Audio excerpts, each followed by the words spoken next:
So the so that's all possible. I mean, I'm wondering what is possible to drain on your property. Like I wonder, like if we could solve the problem of the moisture, the excess moisture in the spring that you're experiencing in that front area, um, that can get a lot of because here's the thing. Let me just share your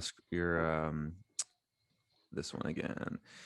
The thing is okay, so you've got these wet spots in here. Are these like garden beds you want to build? Is that what that is? Correct. Yeah. Yeah. Okay. So So the concern is that if you've got water here, that's just where you're seeing it. And there's water here, guaranteed this ground here is still still soaking, wet soaking wet, for sure. meaning that you won't be able to do anything in the springtime really, unless you build some, really high raised beds, which could be an easy possibility to get around that. Like you could build these raised beds like, at the very least a foot above the ground. But I'm wondering if it's possible to drain this somewhere. If on here, if there's a lower area somewhere in here that this could drain to, you could potentially put some kind of French drain system in along here, and this could all go somewhere else. Yeah, and there is. Yeah.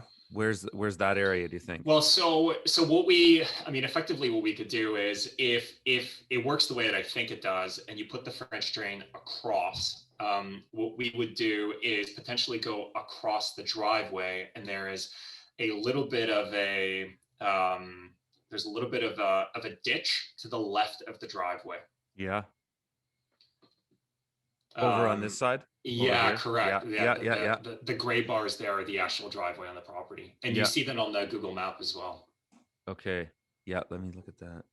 Because that's an easy one that would just, oh yeah, I can see where it naturally goes just by looking at the Google Earth image here. But let me ask you about that because, again, what you saw in the video, that's after the first giant melt, Yes. right? Yeah. And I look out there today and, maybe it's a little bit colder, but I'm still seeing some puddles. Yeah. But it's not, it's not nearly the ocean that you saw in the video. Right. The thing that's neat about seeing stuff at that time of the year is it's kind of showing you what will happen in an extreme event too. So if you were to get a heavy rainfall, you would see all the same patterns of water come up. And so that's kind of the big, like, you always want to plan things based around kind of 100-year flood event.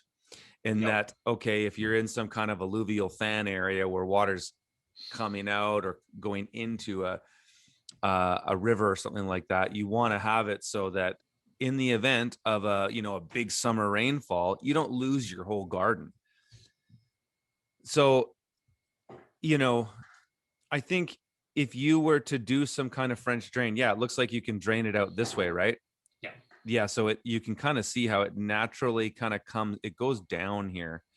It's hard to see when you look at, like these maps don't do much for you, but you can kind of see by just the geography that it does that. So if you were to, a simple French drain that came and captured this stuff and then dropped it down here. Is this somebody's private property next to you here, or is that like a? It is.